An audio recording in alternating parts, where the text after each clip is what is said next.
औज़ुबिल्लाहि मिनश्शैतानिर्रजीम बिस्मिल्लाहिर्रहमानिर्रहीम। हम बयान कर रहे थे गुनाहगार औरतों की अक़साम। 8 किस्में हम बयान कर चुके थे।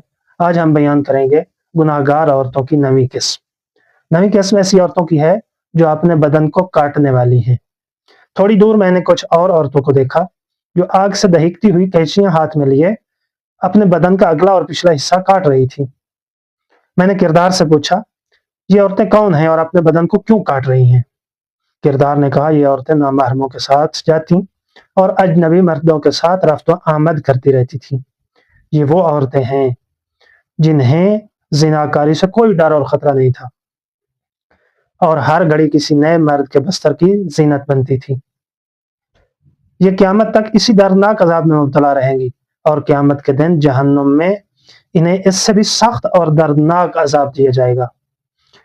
हाँ, इनकी गुलू खलासी और इनका अज़ाब ख़त्म हो सकता है इस सूरत में कि अल्लाह ताला इन्हें अपनी रहमत और लुत्फ़ व करम में शामिल कर ले।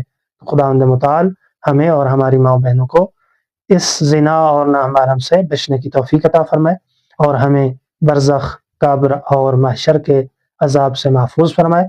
वस्सलामु अलैकुम व रहमतुल्लाहि व बरकातुहू।